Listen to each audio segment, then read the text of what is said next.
No início da igreja, as autoridades gerais sempre falavam sobre suas missões nas conferências. Sei que estamos em 2004 e não em 1904, mas eu gostaria de invocar o espírito dessa antiga prática e refletir sobre algumas coisas maravilhosas que a irmã Holland e eu vivenciamos na América Latina. Ao fazer isso, espero que seja proveitoso para cada um de nós, onde quer que moremos ou sirvamos. Antes de mais nada, gostaria de agradecer a todos os missionários que já labutaram nesse extraordinário empreendimento nos últimos dias que nos foi confiado. O modo como o Evangelho restaurado está se espalhando é um milagre, em todos os sentidos, e grande parte do milagre é que uma porção significativa dele repousa sobre os ombros de jovens de 19 anos. Como vimos, seus filhos e filhas, netos e netas, e em alguns casos, seus pais e avós, trabalhando fielmente no Chile, fiquei pensando em dezenas de milhares de outros, como eles, que conhecemos no mundo todo. Missionários limpos, puros, com brilhar nos olhos, que trabalhando em duplas, tornaram-se um símbolo vivo dessa igreja em toda parte. Eles próprios são a primeira mensagem do Evangelho com que seus pesquisadores se deparam. E que bela mensagem! Todos sabem quem são, e aqueles dentre nós que os conhecem melhor, amam-nos mais. Gostaria que vocês conhecessem uma sister que foi chamada a servir conosco, natural da Argentina. Ela queria fazer todo o possível para financiar a própria missão. Então, vendeu seu violino, sua mais valiosa e praticamente única possessão neste mundo. Ela disse simplesmente: Deus me abençoará com outro violino, depois que eu abençoar seus filhos com o Evangelho de Jesus Cristo.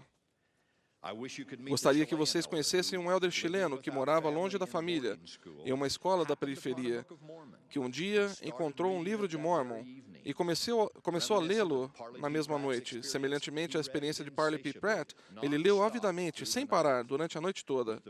Com o romper do dia, sentiu-se tomado por uma profunda sensação de paz e um sentimento de esperança renovado.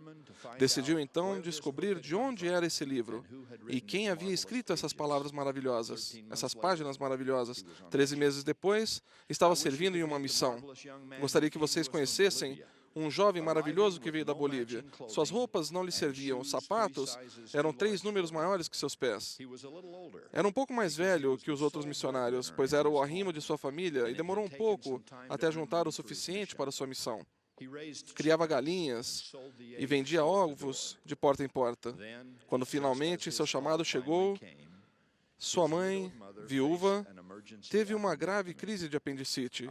Nosso jovem amigo usou todos os centavos do dinheiro que havia juntado para pagar a cirurgia de sua mãe e os cuidados pós-operatórios. Depois juntou o que pôde das roupas usadas que os amigos lhe deram e chegou ao CTM em Santiago no dia previsto.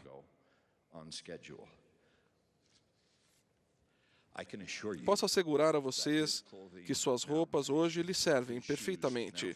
Também os seus sapatos. E tanto ele quanto sua mãe estão muito bem, temporal e espiritualmente. E assim eles chegam de suas casas no mundo todo. Nessa longa lista de servos dedicados ao Senhor, inclui-se um número sempre crescente de casais sêniores que fazem uma contribuição indispensável à obra. Como amamos e precisamos de casais, praticamente em todas as missões da igreja. Aqueles entre vocês que puderem, deixem de lado o clube, não se preocupem com o mercado de ações. Creiam que seus netos ainda serão seus netos quando vocês retornarem. E sigam.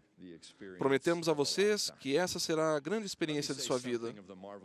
Vou dizer-lhes algo sobre os maravilhosos membros da igreja. Na reorganização de uma estaca de grande abrangência realizada recentemente, senti-me inspirado pelo Senhor a chamar um homem para a presidência da estaca. Fui informado de que ele possuía uma bicicleta, mas não tinha automóvel. Muitos líderes de nossa igreja não têm carro, mas fiquei, não obstante, preocupado com o que isso significaria para esse homem, nessa estaca em particular. Em meu espanhol sofrível, prossegui na entrevista e perguntei-lhe: Hermano, no tiene un auto? Com um sorriso e sem hesitar nem um segundo, ele respondeu: No tengo un auto, pero yo tengo pies. Eu tenho fé. Eu não tenho um carro, mas tenho pés e tenho fé.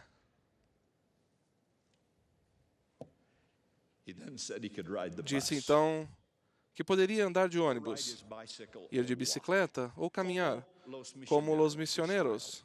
Sorriu ele, como os missionários. E assim ele faz.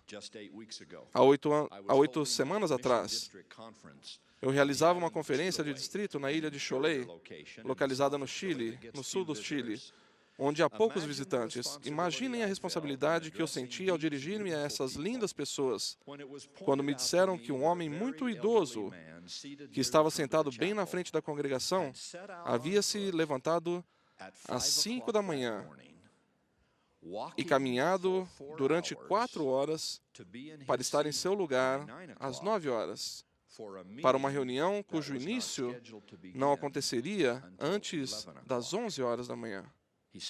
Disse que queria conseguir um bom lugar para sentar-se.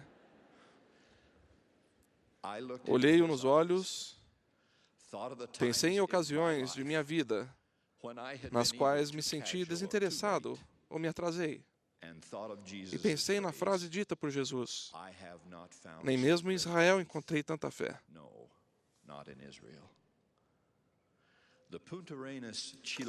A estaca Punta Arenas, Chile, é a estaca da igreja mais ao sul do que em qualquer outro lugar do planeta. Sua fronteira mais extrema estende-se em direção à Antártica. Qualquer estaca mais ao sul precisaria ser dirigida por pinguins. Não estou comparando com ninguém que vocês conhecem. Para os santos de Punta Arenas, são 6.800 quilômetros de viagem de ônibus para chegar ao Templo de Santiago. Para um casal, o pagamento só do transporte pode representar cerca de 20% de todo o seu rendimento anual. O ônibus acomoda somente 50 pessoas.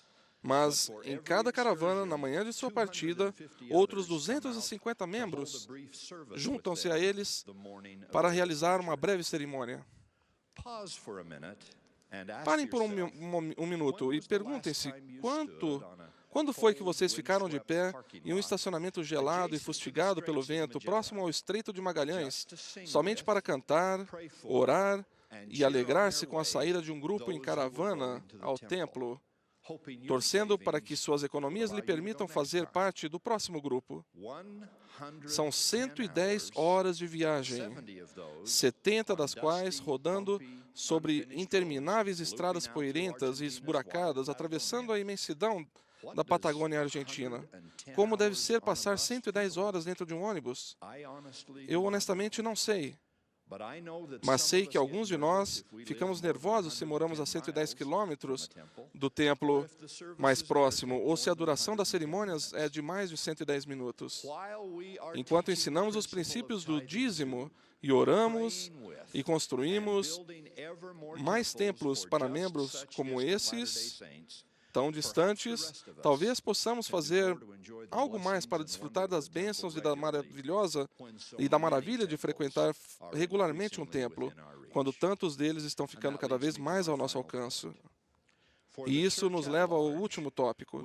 Para a igreja, como num todo, existe um número enorme de coisas que podem associar em nossa mente ao ministério idealista do presidente Gordon B. Hinckley, inclusive, e talvez especialmente, a vasta expansão e a construção de templos. Mas ouso afirmar para que os que se encontram nesta reunião que é provável que nos lembremos dele, no mínimo tão enfaticamente, por sua determinação em reter em atividade permanente os conversos que se filiam à igreja. Nenhum profeta moderno dedicou-se a essa causa mais diretamente, nem esperou mais de nós para ver isso acontecer.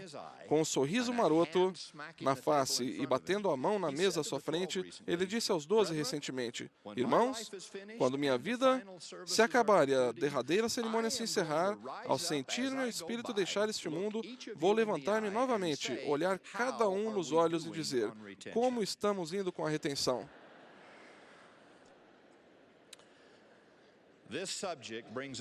Essa questão fecha o círculo, unindo o tipo de conversão real e profunda que os missionários se esforçam por proporcionar ao maior compromisso e devoção que se vê nos maravilhosos membros de toda a igreja.